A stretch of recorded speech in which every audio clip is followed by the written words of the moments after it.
On July 1, 1997, at the stroke of midnight, the Union Jack was lowered for the last time over Hong Kong.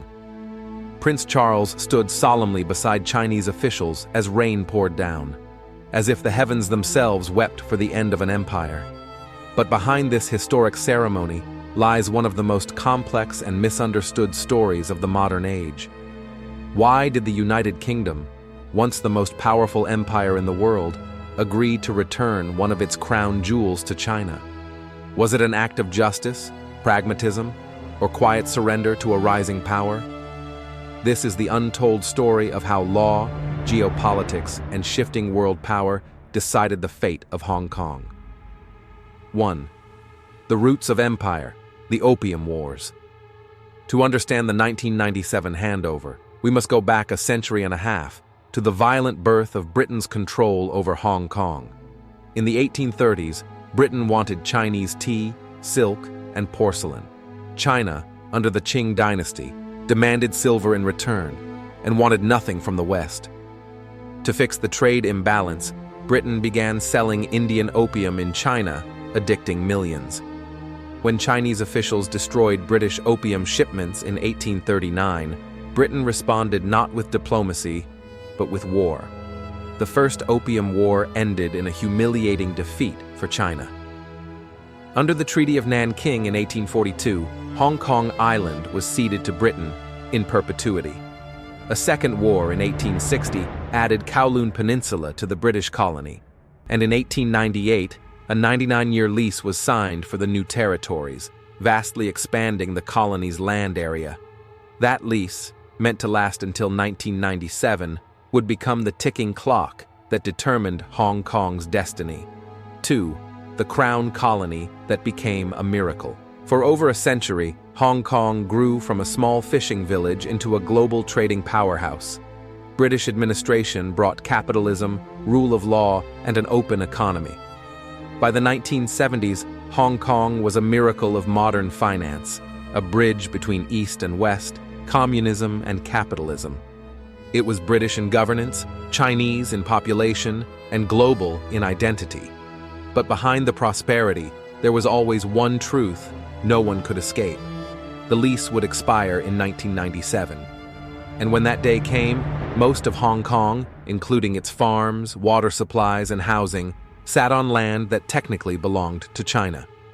Without the new territories, Hong Kong could not survive. Britain had built a city on borrowed time. 3. The 1980s, a clash between empires old and new. In 1979, China changed. After decades of chaos under Mao Zedong, Deng Xiaoping emerged as the pragmatic reformer, opening China to the world. Meanwhile, in London, Margaret Thatcher had risen to power, proud, determined, and unwilling to back down. In 1982, she traveled to Beijing to negotiate Hong Kong's future. Thatcher believed Britain could keep control of Hong Kong Island and Kowloon, since those territories were ceded forever. But Deng was blunt. The question of sovereignty is not negotiable. China would take back all of Hong Kong, not just the new territories. Thatcher pushed back, warning that Hong Kong's prosperity would collapse without British administration. Deng simply smiled and said, "China will take care of Hong Kong, even if it means one country, two systems." The message was clear. China was no longer the weak empire of the 19th century. 4. The Sino-British Joint Declaration, a deal with history. After 2 years of tense diplomacy, Britain and China signed the Sino-British Joint Declaration in 1984. Under this agreement, Hong Kong would return to China on July 1, 1997. China promised to maintain Hong Kong's capitalist economy, laws, and freedoms for 50 years, until 2047. The guiding principle would be one country, two systems. It was an unprecedented experiment, a communist nation pledging to protect a capitalist city. Thatcher presented the deal as a victory for pragmatism and peace. But privately, British officials knew the truth. They had no real choice. 5. The pragmatic surrender. By the early 1980s, Britain understood three inescapable facts. First, Hong Kong was indefensible. Any military attempt to hold it would have meant war with China, a war Britain could not possibly win. Second, Hong Kong's economy depended entirely on mainland China for water, food, and trade. If China cut off those supplies, the colony would crumble in weeks. Third, the world had changed. The age of empire was over, and Britain's global power was in decline. Clinging to a colony against China's will would make Britain look weak, not strong. So London made a cold but rational choice: return Hong Kong, but negotiate the best possible terms for its people and its global reputation. 6. The people's uncertain future. For Hong Kong citizens, the news sparked fear and confusion. Would China keep its promises? Would freedom survive?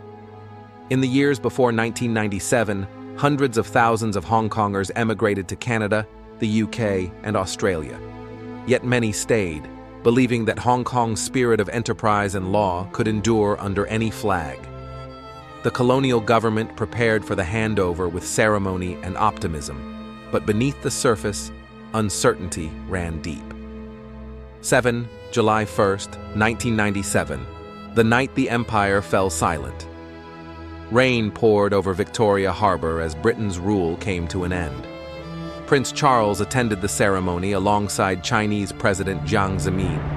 As the clock struck midnight, the British flag came down, and the Chinese flag rose to the sound of a solemn anthem. For Britain, it was the end of 156 years of empire in Asia. For China, it was the return of lost dignity, the closing of a chapter that began with the Opium Wars. For Hong Kong, it was a leap into the unknown. 8. One country, two systems. The experiment begins. After 1997, Hong Kong continued to thrive, at least for a time. It remained one of the world's top financial centers, a place where East met West in harmony. But over the years, tensions grew.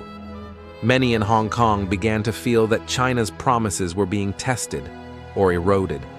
By the 2010s, protests erupted over democracy, freedom of expression, and political interference. The dream of one country, two systems began to fracture. And today, the legacy of 1997 still defines global debates about freedom, sovereignty, and identity. 9. Why Britain agreed, the final analysis. Looking back, Britain's decision was driven by law, logic, and limits. Legally, Britain's lease expired, and international law was clear. Politically, the world had moved past imperialism. Strategically, Britain needed a cooperative China, not a hostile one. And perhaps most importantly, the UK understood that power had shifted. In 1842, Britain forced China to sign a treaty. In 1984, China dictated the terms to Britain. The empire had come full circle. 10. The meaning of 1997, the return of Hong Kong was more than a diplomatic transaction. It was a mirror held up to the world, reflecting how empires rise and fall and how power always finds balance again. Hong Kong's story reminds us that history is never static. What seems permanent, even in perpetuity, can change when the tides of politics and power shift. As philosopher Heraclitus once wrote, "No man ever steps in the same river twice." In 1997, Britain and China stepped into a new river, one that continues to shape the future of both nations and of the modern world itself. Hong Kong was never truly Britain's to keep. It was a city born of empire and returned by history.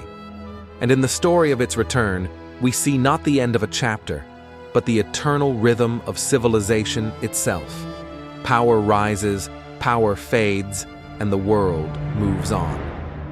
If you found this exploration insightful, give this video a like, share it with a friend, and subscribe to Timeless Questions channel for more deep dives into philosophy, history, and human nature. Because the questions may be ancient, but the wisdom is timeless.